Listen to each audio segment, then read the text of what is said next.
اشتقاق جو الہ سے نکلتا ہے وہ ہے الہا۔ الہا کا معنی تحیر اور درماندگی یعنی حیرانگی کے معنی میں استعمال ہوتا ہے کہ جو بھی شخص اللہ تعالیٰ کی ذات میں، اللہ تعالیٰ کی ہستی میں جتنا غور و خوض کرے گا اس کی حیرت و استعجاب میں اضافہ ہی ہوتا چلا جائے گا۔ تو یہاں پہ الہ کا معنی یہ ہے کہ اے لوگو تم اللہ تعالیٰ کی الوہیت میں جتنا غور کرتے چلا جاؤ گے تمہارے حیرت و استعجاب میں اضافہ ہی ہوتا چلا جائے گا۔ انسان اپنے حواس خمسہ سے خدا کی ذات کو جان نہیں سکتا، اپنے عقل اور شعور اور اپنے وجدان کی وجہ سے اللہ کو جان نہیں سکتا۔ اور اس حوالے سے قرآن مجید کے اندر یہ بات بھی ہمیں ملتی ہے۔ سورہ الانعام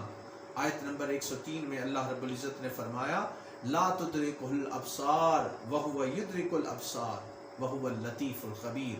کہ نگاہیں اس کا احاطہ نہیں کر سکتی اور وہ سب نگاہوں کا احاطہ کیے ہوئے ہیں۔ گویا جب انسان اللہ تعالیٰ کی الوہیت کو دیکھتا ہے،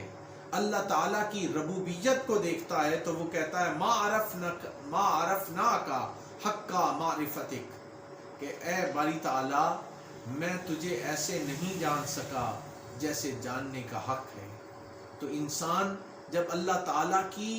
ربوبیت کی وسعتوں کو دیکھتا ہے، اللہ تعالیٰ کے وجود، اللہ تعالیٰ کی ذات اور اللہ تعالیٰ کی ہستی کو دیکھتا ہے تو انسان حیرت و استعجاب میں رہ جاتا ہے۔ اس لیے الہ کا ایک معنی یہ حیرت و استعجاب بھی بیان ہوا ہے۔ یہاں پہ یہ بات بھی سمجھنے والی ہے کہ بعض لوگوں نے کہا کیونکہ اللہ تعالیٰ کا ادراک نہیں ہو سکتا، وہ ساری چیزوں کا ادراک کرنے والا ہے، اس لیے بعض مفسرین نے یہ بھی بیان کیا کہ تفکروا فی آلاء اللہ ولا تفکروا فی اللہ، کہ اللہ تعالیٰ کی نشانیوں میں غور و فکر کرو، ذات باری تعالیٰ میں غور و فکر نہ کرو۔ اللہ تعالیٰ نے بے شمار اپنی نعمتیں، نشانیاں اس دنیا میں چھوڑی ہیں، اس کے اندر جتنا بھی کوئی غور کرے گا اللہ تعالیٰ کی وحدانیت اور اللہ تعالیٰ کی ربوبیت انسان پر واضح ہوتی چلی جائے گی۔ تو یہ اس چیز کا یہاں پہ بیان ہے۔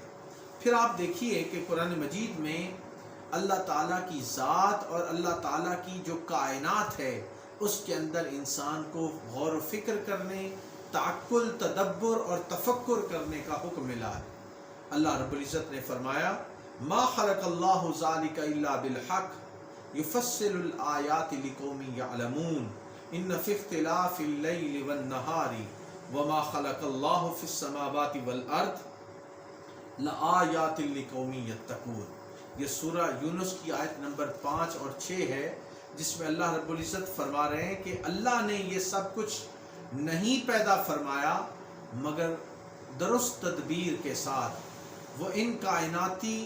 حقیقتوں کے ذریعے اپنی خالقیت،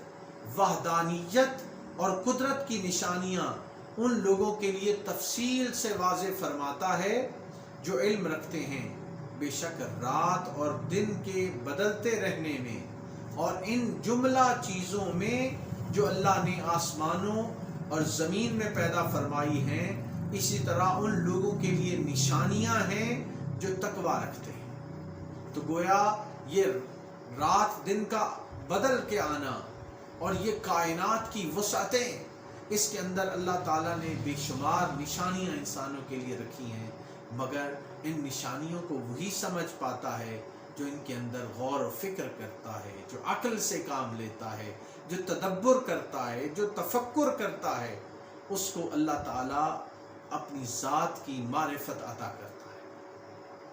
یہاں پہ ایک اور مقام پر قرآن مجید میں سورہ حامیم سجدہ اس کی آیت نمبر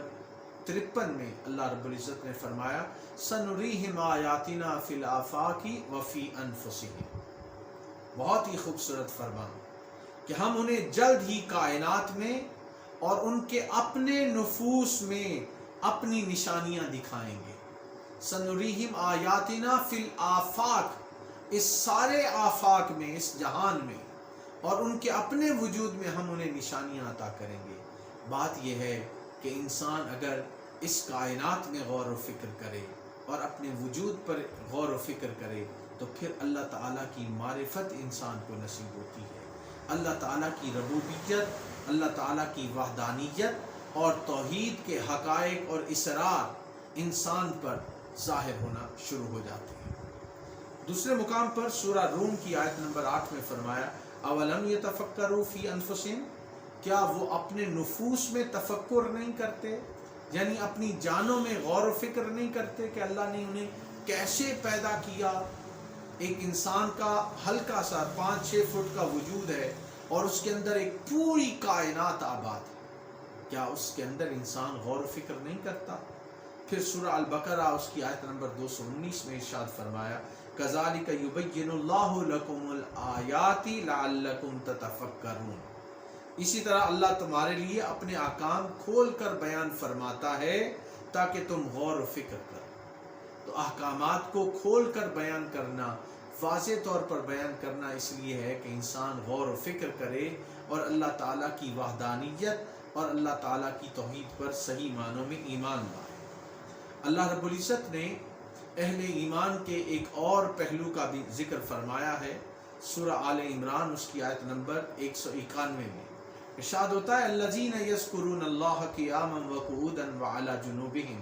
ویتفکرون فی خلق السماوات والارض ربنا ما خلقت ھذا باطلا سبحانک فقنا عذاب النار۔ ارشاد ہوتا ہے کہ یہ وہ لوگ ہیں جو سراپا نیاز بن کر کھڑے اور سراپا ادب بن کر بیٹھے اور ہجر میں تڑپتے ہوئے اپنی کروٹوں پر بھی اللہ کو یاد کرتے ہیں۔ اہل ایمان کی خوبیاں اور صفات کو اللہ رب العزت بیان کر رہا ہے، اور آسمانوں اور زمین کی تخلیق میں کار فرمائے اس کی عظمت اور اس کے حسن کے جلووں میں فکر کرتے ہیں، پھر اس کی معرفت سے لذت آشنا ہو کر پکار اٹھتے ہیں اے ہمارے رب، تو نے یہ سب کچھ بے حکمت اور بے تدبیر نہیں پیدا فرمایا، تو سب کوتاہیوں اور مجبوریوں سے پاک ہے، ہمیں